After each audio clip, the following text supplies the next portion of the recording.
Hello hi అండి. ఈరోజు శనగపిండితోని మనము పూరికి సాగు అనేది చేసుకుంటున్నామండి. ముందుగా ఒక సగం అంత ఉల్లిపాయ కట్ చేసుకొని ఒక 4-5 పచ్చిమిర్చి కట్ చేసుకొని పక్కకు పెట్టుకున్నానండి. పెట్టుకొని కొంచెం 2 టేబుల్ స్పూన్ ఆయిల్ వేసుకున్నానండి. ఆయిల్ వేసుకొని అన్నీ వేసేసుకొని కలుపుకున్నానండి. బ్రౌన్ వచ్చేవరకు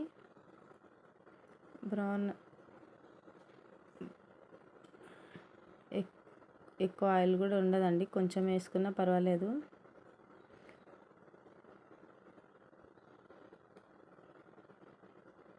ఇందులో కొంచెం అట్లనే అల్లుల్లి పేస్ట్ కూడా కొంచెం వేసుకోవాలండి, ఎక్కువ వేసుకోవద్దు. నేనైతే కొంచెం వేసుకున్నాను, ఎందుకంటే ఎక్కువ మనం ఇంట్లో చేసుకుంటాం కదండి. అల్లం పేస్ట్ చాలా స్ట్రాంగ్ అనేది ఉంటుంది, కొంచెం వేసుకోవాలి, లేకపోతే ఎక్కువ అదే స్మెల్ వస్తుంది. లైట్గా వేసుకోవాలి. వేసేసుకొని ముందు మనం తడుపుకున్న శనగపిండి అనేది కలుపుకొని పక్కకు పెట్టేసుకొని అందులోనే తగినంత పసుపు, తగినంత నమ్మకం అనేది వేసుకోవాలండి.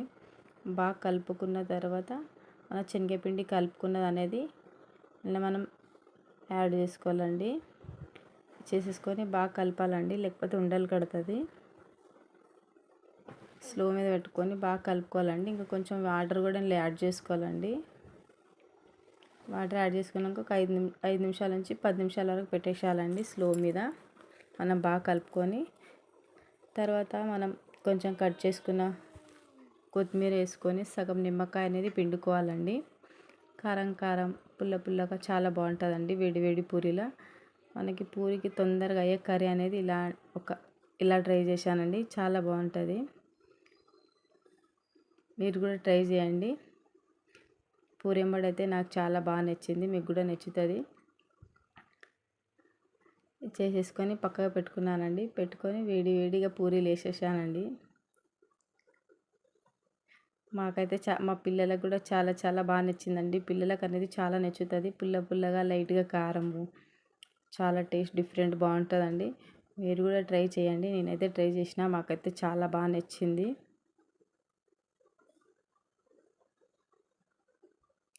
వేడి వేడి పూరి సాగ్ రెడీ అండి. నేనైతే తిని చూస్తున్నాను, చాలా టేస్ట్ బాగుంది. మీరు కూడా తినండి, చెయ్యండి, మీకు కూడా నచ్చుతుందండి. చాలా తొందరగా అయిపోయే ఐటమ్ అండి మనకి ఇది. చాలా చాలా బాగుంటుందండి. మీరు కూడా ట్రై చేయండి. మాకైతే నచ్చిందండి, మా ఫ్యామిలీకి. మీకు కూడా నచ్చుతుందండి, ట్రై చేయండి.